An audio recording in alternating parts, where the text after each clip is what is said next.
Praise the lord. 33వ కీర్తన 21వ వచనం. మన ప్రాణము యెహోవా కొరకు కనిపెట్టుకొనుచున్నది, ఆయనే మనకు సహాయమును మనకు కేడమునై ఉన్నాడు. యెహోవా కొరకు కనిపెట్టుకొనడం ఎంత ఆశీర్వాదం అంటే, ఎంత దీవెనకరం అంటే, బైబిల్లో చాలా మాటలు ఉన్నాయి. ఆయన కొరకు కనిపెట్టుకోవడం అంటే ఆయన కార్యం చేస్తాడు, ఆయన మేలు చేస్తాడు అని నమ్మకం పెట్టుకొని విశ్వసించుకుంటూ ఆయన చేసే కార్యం కొరకు ఎదురు చూడడం వలన మనం నూతన బలం పొందుతాం. ఆయన కొరకు కనిపెట్టుకున్నప్పుడు ఆయన మనకు సహాయంగా ఉంటాడు, కేడముగా ఉంటాడు. మరి నువ్వు ఆయన కొరకు కనిపెట్టుకుంటున్నావా? కొన్నిసార్లు ఈ ప్రస్తుత పరిస్థితులను చూసినప్పుడు దేవుడు ఆలస్యం చేస్తున్నాడని కొన్నిసార్లు దేవుని మీద కూడా అనుమానించేటువంటి పరిస్థితులు సాతాను తీసుకొస్తాడు. నిజంగా దేవుడు ఉన్నాడా? దేవుడు ఉంటే నాకెందుకు ఈ గతి? దేవుడు ఉంటే నా కష్టం ఇంకా తగ్గదేంటి? నా బాధలు ఇంకా పోవేంటి అని చాలాసార్లు ప్రశ్న వేసుకుంటూ దేవుణ్ణి కూడా శంకించేటువంటి పరిస్థితుల్లోకి మనం వచ్చేస్తూ ఉంటాం.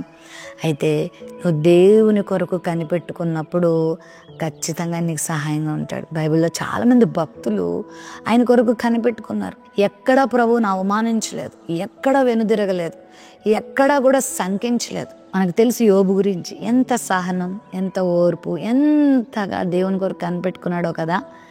ఆయన యెహోవా కొరకు కనిపెట్టుకున్నాడు కాబట్టి ప్రభు ఆయనని జ్ఞాపకం చేసుకున్నాడు. ఖచ్చితంగా నీ జీవితంలో కూడా అట్టి కార్యం దేవుడు చేస్తాడు. యోబు శ్రమలో కూడా స్నేహితులు కానీ, బంధువులు కానీ, ఇరుగు పొరుగు వారు కానీ, చివరికి భార్య కూడా దూషించి నువ్వు అలా చేసావు కాబట్టి ఇలా అయ్యో, ఇలా చేసావు కాబట్టి ఇలా అయ్యో అని చాలా బాధాకరమైనటువంటి మాటలు వారు అన్నప్పటికీ కూడా అతడు ఎక్కడ కూడా వెనకడుగులు వేయలేదు, విశ్వాసంలో చల్లారలేదు.